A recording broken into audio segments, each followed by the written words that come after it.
So, Chris, your most embarrassing Major League Baseball moment? I mean, you probably have several dealing with some real nut cases. Jose Canseco for one. So, tell us. I mean, what'd you experience? Uh, I thought any bad outing was embarrassing, but probably my most embarrassing moment when I was with the Cardinals, I was initiated. Back then, when we came to Atlanta, they'd go to some shoe outlet and gave me some Pee Wee Herman green zip-up boot shoes to wear that I had to wear through the airport going to Houston. So I had a nice suit on and had to wear these high-heeled, 4 or 5 inch heeled that zipped up. Uh, Now they make you wear whole suits and tutus and clown suits, so I guess I got off easy. Okay, you initially began your career, I would say, as a starter from your first game, and then you had turned into a reliever. Whose decision was this? Was this more of a club decision or your choice? And describe what that process was like. Well, it certainly wasn't mine. When I got to college, I had been a starter in high school and got to college, and the coach said he's going to make me a reliever, and didn't even know what a closer was. And I remember looking through the baseball guide at Georgia, and the career record and saves at Georgia was 3. So I wasn't quite sure what he was trying to do to me. So in 3 years, I wound up saving 33 games at Georgia and winning 22. So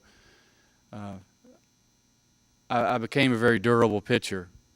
Why they made me a starter my first year, just to get me some innings in.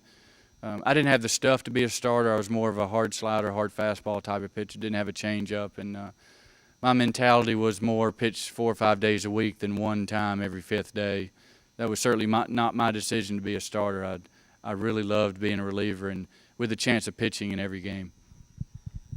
So, who all did you admire in baseball? I mean, were there some faces that you really just were really proud of? I mean, to teach to your children today? Uh, my kids really don't care if I was a baseball player or not. I have a 13-year-old girl and 10-year-old twin, so we don't talk a lot about that.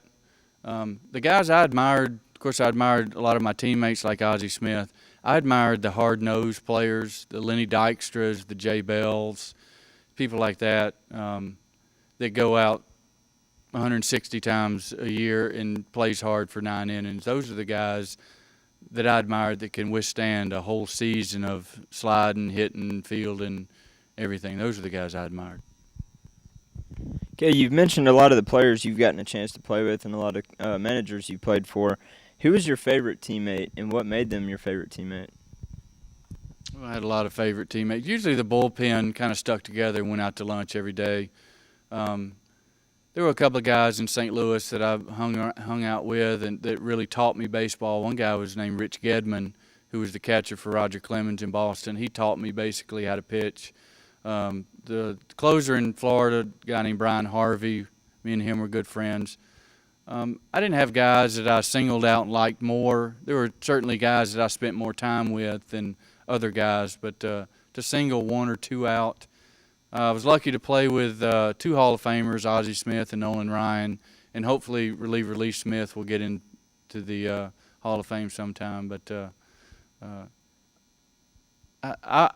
got along with everybody. I didn't have a problem with anybody. I was kind of the guy that didn't play favorites, and the clubhouse was always good to me. And you said that you had a chance to play with Nolan Ryan. Do you have any interesting stories about him? A